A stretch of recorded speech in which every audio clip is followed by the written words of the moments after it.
Hello viewers, কেমন আছেন সবাই? ইংলিশ ল্যাঙ্গুয়েজ হাব বিডি থেকে আপনাদের সবাইকে স্বাগত জানাচ্ছি। আমি আহসানুল হক। আমার এই চ্যানেলে আপনারা ইংলিশ গ্রামার, স্পোকেন এবং রাইটিংয়ের বিভিন্ন টিপসের ভিডিও দেখতে পাবেন।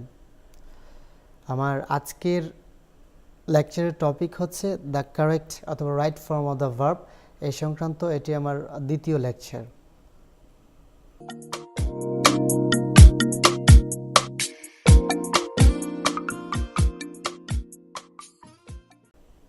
ভিউয়ার্স, আমার চ্যানেলটি সবাই সাবস্ক্রাইব করুন এবং আমার ভিডিওগুলো দেখতে থাকুন।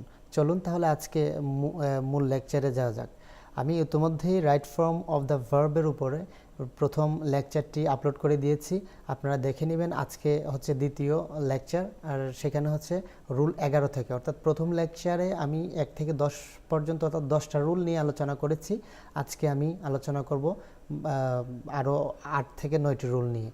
তো ইনফিনিটিভের পূর্বে অবস্থিত গো ভার্বটি সাধারণত প্রেজেন্ট কন্টিনিউয়াস টেন্স হয়, অর্থাৎ সেন্টেন্সে যদি ইনফিনিটিভ থাকে এবং তার পূর্বে যদি গো ভার্ব থাকে তাহলে সেটাকে অবশ্যই প্রেজেন্ট কন্টিনিউয়াস টেন্সে করতে হবে। তো আমরা আগে জানতে হবে ইনফিনিটিভ কি। ইনফিনিটিভ হচ্ছে টু প্লাস ভার্বের বেস ফর্মকে ইনফিনিটিভ বলে, অর্থাৎ টু এবং তারপরে ভার্বের বেস ফর্ম বসলে সেটাকে বলা হয় ইনফিনিটিভ। যেমন এখানে দেখুন, এক্সাম্পলগুলো একটু দেখে নিন। যেমন এখানে হচ্ছে to start infinitive, to arrange infinitive.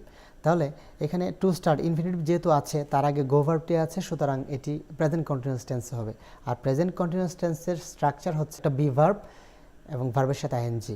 তাহলে বি ভার্ব হির সাথে বি ভার্ব হিসাবে এম ইজ আর, অর্থাৎ প্রেজেন্ট কন্টিনিউয়াস টেন্সে স্ট্রাকচার হচ্ছে সাবজেক্ট প্লাস এম ইজ আর ভার্বের সাথে আইএনজি। এখানে হির সাথে ইজ এবং হির সাথে আমরা জানি ইজ বসে এবং ভার্বের সাথে আইএনজি যোগ করে এটাকে প্রেজেন্ট কন্টিনিউয়াস করা হয়েছে। যেমন he is going to start A business. একইভাবে দ্বিতীয় এক্সাম্পলটা দেখুন, এখানে টু অ্যারেঞ্জ হচ্ছে ইনফিনিটিভ, অর্থাৎ টু প্লাস ভার্ব, অ্যারেঞ্জ কিন্তু এখানে ভার্ব, টু প্লাস ভার্বের বেস ফর্ম, সুতরাং এটা ইনফিনিটিভ। তাই এখানে উইর সাথে একটা বি ভার্ব হিসাবে, উই জানি প্লুরাল, তার সাথে বি ভার্ব হিসাবে আসছে আর এবং ভার্বের সাথে আইএনজি যোগ হয়েছে আর গোয়িং। তাহলে মূল সেন্টেন্স হচ্ছে we are going to arrange a trip. তারপরে হচ্ছে রুল 12, কোনো সেন্টেন্সে যদি by this time, by plus time, যেমন by morning, by Monday, by 5 PM, by tomorrow, এরকম যদি থাকে তাহলে ওই সেন্টেন্সটিকে ফিউচার পারফেক্ট টেন্সে করতে হবে। অর্থাৎ বাই প্লাস টাইম যদি থাকে অথবা বাই দিস টাইম যদি থাকে তাহলে সেটাকে ফিউচার পারফেক্ট টেন্সে করতে হবে। তাহলে ফিউচার পারফেক্ট টেন্সের স্ট্রাকচার আমরা জানি সাবজেক্ট প্লাস শ্যাল হ্যাভ অথবা উইল হ্যাভ, ভার্বের পাস্ট পার্টিসিপল ফর্ম, তারপর হচ্ছে অবজেক্ট। তাও এক্সাম্পলটা দেখে নিন। যেমন আই, এখানে ব্র্যাকেটে দেওয়া আছে রিচ, এটাকে আমি কি করব? দেখুন এখানে সেন্টেন্সটি কে সমাধান করার জন্য এখানে পেছনের দিকে এখানে একটা লক্ষণ আছে, অর্থাৎ by plus time, by plus time, এখানে টাইম দেওয়া আছে বাই 10 AM। তার মানে এর মানে হচ্ছে এটাকে ফিউচার পারফেক্ট টেন্সে করতে হবে। আর এক্ষেত্রে ফিউচার পারফেক্ট টেন্সের স্ট্রাকচার হচ্ছে যে শ্যাল হ্যাভ অথবা উইল হ্যাভ, ভার্বের পাস্ট পার্টিসিপল ফর্ম। এখানে আয়ের সাথে শ্যাল হ্যাভ ব্যবহৃত হয়েছে এবং মূল ভার্বের পাস্ট পার্টিসিপল ফর্ম রিচড। তারপরে দেখুন দ্বিতীয় এক্সাম্পলে এখানে বাই মানডে নেক্সট, অর্থাৎ পরবর্তী সোমবারের মধ্যে বলা আছে। বাই মানডে নেক্সট থাকাতে এখানে একটা উইল হ্যাভ, হির সাথে উইল হ্যাভ বসে এবং মূল ভার্বের পাস্ট পার্টিসিপল ফর্ম ব্যবহৃত হয়েছে। রুল 13, রুল 13-এর মূল কথা হচ্ছে যে যদি কোনো সেন্টেন্সে টুমোরো, নেক্সট অথবা কামিং প্লাস টাইম, টুমোরো থাকলো যেমন, তারপর থাকলো নেক্সট অথবা কামিং, যেমন নেক্সট মান্থ, কামিং ইয়ার, কামিং মান্থ, এরকম যদি থাকে তাহলে ওই সেন্টেন্সটি সাধারণত ফিউচার ইনডেফিনিট টেন্সে হবে। আর ফিউচার ইনডেফিনিট টেন্সের স্ট্রাকচার আমরা ভালো করে জানি যে সাবজেক্ট প্লাস শ্যাল অথবা উইল, ভার্বের বেস ফর্ম প্লাস অবজেক্ট। এক্সাম্পলটি মিলিয়ে নিন। যেমন উই, এখানে ব্র্যাকেটে আছে লিভ, দেখুন পেছনে লক্ষণ আছে এখানে টুমোরো।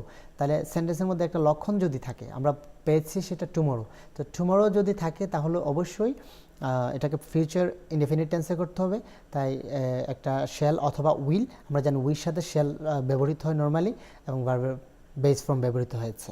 তারপর এক্সাম্পলটা দেখুন, আওয়ার ফাইনাল এক্সাম, এখানে বিগিন দেওয়া ছিল, will begin in the next month. Rule 14, সাধারণত কমপ্লেক্স অথবা কম্পাউন্ড সেন্টেন্সে একটি ফাইনিট ভার্ব, কমপ্লেক্স অথবা কম্পাউন্ড সেন্টেন্সে একটি ফাইনিট ভার্ব পাস্ট ইনডেফিনিট টেন্সে হলে অন্য ফাইনিট ভার্বও সাধারণত পাস্ট ইনডেফিনিট টেন্সে হয়। ফাইনিট ভার্ব হচ্ছে যে ভার্ব সেন্টেন্সের অর্থকে সম্পূর্ণ করে, অর্থাৎ সাবজেক্টের পরিবর্তনের ফলে যে ভার্ব পরিবর্তিত হয়। আপনারা এই ভার্ব সংক্রান্ত আমার একটি লেকচার আছে, সেটি দেখে নেবেন, তাহলে ভার্বের ব্যাপারগুলো ক্লিয়ার হয়ে যাবে। আচ্ছা, কমপ্লেক্স সেন্টেন্স। আমরা কমপ্লেক্স সেন্টেন্স জানি যে দুই বা ততোধিক ক্লজ যদি যুক্ত থাকে, অর্থাৎ একটি প্রিন্সিপাল ক্লজ, কমপক্ষে একটি প্রিন্সিপাল ক্লজ এবং একাধিক সাবঅর্ডিনেট ক্লজ যদি থাকে তাহলে সেটা কমপ্লেক্স সেন্টেন্স।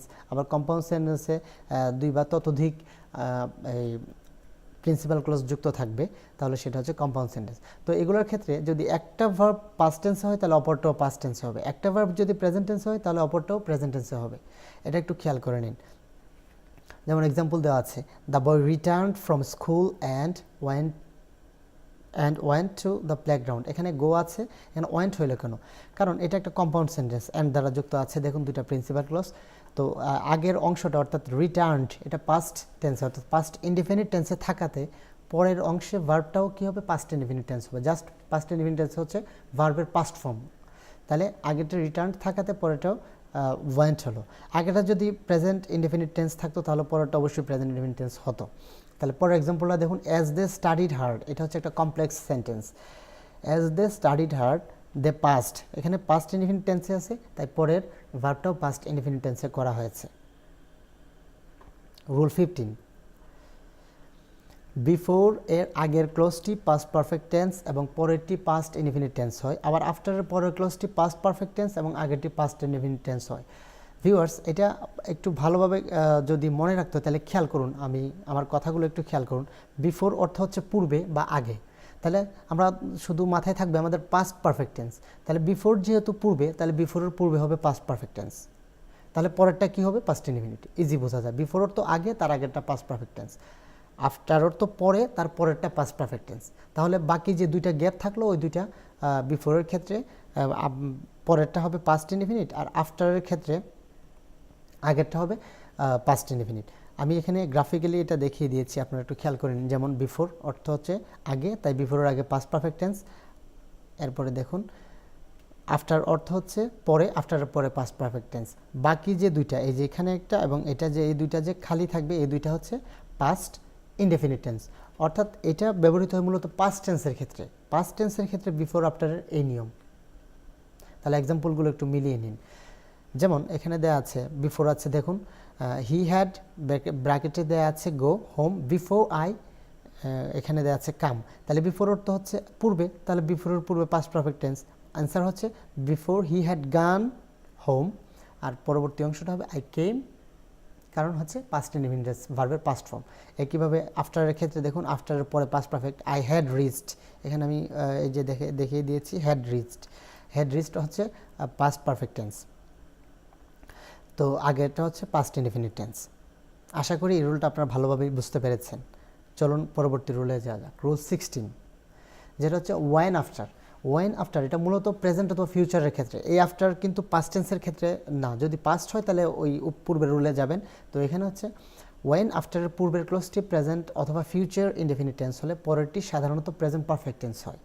অর্থাৎ ওয়েন আফটার যুক্ত সেন্টেন্স, যে কোনো সেন্টেন্স যদি ওয়েন আফটার থাকে তাহলে ওই কমপ্লেক্স সেন্টেন্সটা যখন আমরা সমাধান করব সেক্ষেত্রে ওয়েন আফটারের পূর্বে যদি প্রেজেন্ট ইনডেফিনিট অথবা ফিউচার ইনডেফিনিট থাকে তাহলে পরেরটি প্রেজেন্ট পারফেক্ট টেন্সে হবে। এক্সাম্পলগুলো একটু আমি এখানে গ্রাফিক্যালি দেখিয়ে দিয়েছি, আপনারা খেয়াল করুন। যেমন এখানে দেওয়া আছে ওয়েন আফটার, দেখেন আগেরটা যদি ফিউচার অথবা প্রেজেন্ট ইনডেফিনিট, ফিউচার ইনডেফিনিট অথবা প্রেজেন্ট ইনডেফিনিট হয় তাহলে পরেরটা অবশ্যই প্রেজেন্ট পারফেক্ট টেন্সে হবে। এক্সাম্পলগুলো মিলিয়ে নিন। You can go to England, এখানে ওয়েন আফটার আছে, তাহলে এটা প্রথম অংশটা হচ্ছে প্রেজেন্ট ইনডেফিনিট, সুতরাং পরেরটা হবে প্রেজেন্ট পারফেক্ট। দেখুন সাবজেক্ট প্লাস হ্যাভ প্লাস মূল ভার্বের পাস্ট পার্টিসিপল ফর্ম। এখানে লার্ন ভার্বটার সাথে ইউ সাবজেক্ট অনুযায়ী একটা হ্যাভ আসবে এবং মূল ভার্বের পাস্ট পার্টিসিপল ফর্ম, লার্নের পাস্ট পার্টিসিপল হচ্ছে লার্নড, সেটা ব্যবহৃত হয়েছে। তারপরে খেয়াল করুন ওয়েন আফটার আগে ফিউচার ইনডেফিনিট টেন্স, যেমন আই শ্যাল রিটার্ন, তাহলে সাবজেক্ট প্লাস শ্যাল ভার্বের বেস ফর্ম, সেটা হচ্ছে ফিউচার ইনডেফিনিট টেন্স। সো পরেরটা হবে প্রেজেন্ট পারফেক্ট টেন্স, যেমন আই, তারপর একটা হ্যাভ ভার্ব, এর সাথে হ্যাভ বসে হ্যাভ ব্যবহৃত হয়, হ্যাভ আসছে এবং মূল ভার্বের past participle form finished reading the book. তাহলে এই রুলটিও আশা করি আপনারা বুঝতে পেরেছেন। Rule 17, since, as if, as দো, এগুলোর সিন্স অ্যাজ ইফ, অ্যাজ দো, এগুলো মূলত কমপ্লেক্স সেন্টেন্সে ব্যবহৃত হয়। এগুলোর ক্ষেত্রে ভালোভাবে খেয়াল করুন, প্রথম অংশ যদি প্রেজেন্ট ইনডেফিনিট অথবা প্রেজেন্ট পারফেক্ট টেন্স হয়, প্রথম অংশ যদি প্রেজেন্ট ইনডেফিনিট অথবা প্রেজেন্ট পারফেক্ট টেন্স হয়, তাহলে পরেরটি অবশ্যই পাস্ট ইনডেফিনিট টেন্সে হবে। আমি এখানে এটা গ্রাফ করে দেখিয়ে দিয়েছি। যেমন দেখুন, since, as if, as though যুক্ত বাক্যের প্রথম অংশ প্রেজেন্ট ইনডেফিনিট অথবা প্রেজেন্ট পারফেক্ট হলে পরের অংশ হবে পাস্ট ইনডেফিনিট। আপনারা এগুলো স্ক্রিনশট নিয়ে রাখতে পারেন অথবা ভিডিওটি বারবার দেখতে পারেন। চলুন এক্সাম্পলটি দেখে নিই। ইট ইজ লং সিন্স, দেখুন ইট ইজ, সাবজেক্ট প্লাস ভার্বের প্রেজেন্ট ফর্ম প্লাস অবজেক্ট। দেখুন এটা হচ্ছে present indefinite tense. It is long since I, দেখুন ভার্বের পাস্ট ফর্ম অর্থাৎ পাস্ট ইনডেফিনিট টেন্স হয়েছে, অর্থাৎ প্রথম অংশ প্রেজেন্ট ইনডেফিনিট থাকাতে পরের অংশ পাস্ট ইনডেফিনিট হয়েছে। I saw her last.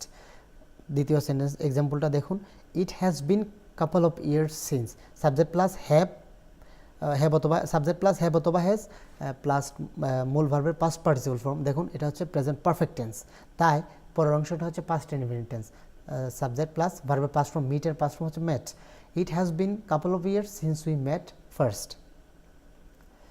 তারপর rule 18, since, as if, as though যুক্ত সেন্টেন্সের প্রথম অংশ যদি পাস্ট ইনডেফিনিট হয়, তাহলে পরের অংশটি অবশ্যই পাস্ট পারফেক্ট হবে। তো ওখানে ছিল প্রথম অংশ যদি প্রেজেন্ট ইনডেফিনিট অথবা প্রেজেন্ট পারফেক্ট হয়, তাহলে পরের অংশ হবে পাস্ট ইনডেফিনিট। আর এখানে হচ্ছে যদি একটা অংশ অর্থাৎ প্রথম অংশ যদি পাস্ট ইনডেফিনিট হয়, তাহলে পরের অংশ হবে পাস্ট পারফেক্ট। এক্সাম্পলটা মিলিয়ে নিন। যেমন it was long since, subject plus ভার্বের পাস্ট ফর্ম প্লাস অবজেক্ট, তাহলে এটা হচ্ছে past indefinite. It was long since, তাহলে পরের অংশ পাস্ট পারফেক্ট হবে, অর্থাৎ একটি সাবজেক্ট প্লাস হ্যাড প্লাস ভার্বের পাস্ট পার্টিসিপল ফর্ম। যেমন it was long since I had seen her last, the man acted as though, acted ভার্বের পাস্ট ফর্ম, তাই এখানে হবে past perfect. He had been a fool. এখানে ব্র্যাকেটে আপনারা খেয়াল করে দেখুন বি দেওয়া আছে। আমরা অনেক সময় বি থাকলে মনে করি যে এম ইজ আর ওয়াজ আর বসবে, সেটা না কিন্তু, কারণ আগের অংশটা যেহেতু পাস্ট ইনডেফিনিট, তাহলে এটা অবশ্যই পাস্ট পারফেক্ট হবে। আর পাস্ট পারফেক্টের স্ট্রাকচার হচ্ছে সাবজেক্ট প্লাস হেড। দেখুন আমি হেড আনলাম এবং মূল ভার্ব, এখানে মূল ভার্ব হচ্ছে বি, তার পাস্ট পার্টিসিপল ফর্ম ব্যবহৃত হয়েছে। তো ভিউয়ার্স, এই ছিল আমার আজকে রাইট ফর্ম অফ ভার্বের উপর লেকচার। আমার এই লেকচারটি আপনারা যারা ধৈর্য সহকারে দেখেছেন তাদের সবাইকে ধন্যবাদ। আর সবচেয়ে বড় কথা হচ্ছে এগুলোর ক্ষেত্রে প্র্যাকটিস করতে হবে বাসায়। আপনারা বাসায় বসে প্র্যাকটিস করবেন, আমার রুলগুলো পড়বেন, ভিডিওটা বারবার দেখবেন। সেক্ষেত্রে কোনো ধরনের কোয়েরি যদি থাকে তাহলে কমেন্ট বক্সে আপনারা সেটা লিখতে পারেন। So thank you for watching this video. আর আমার চ্যানেলটি অবশ্যই সাবস্ক্রাইব করে রাখুন এবং আপনার বন্ধু বান্ধব বা কাছের মানুষদেরকে বলুন যারা ইংরেজি শিখতে আগ্রহী, তারা যেন আমার চ্যানেলটিকে সাবস্ক্রাইব করে রাখে। Thank you.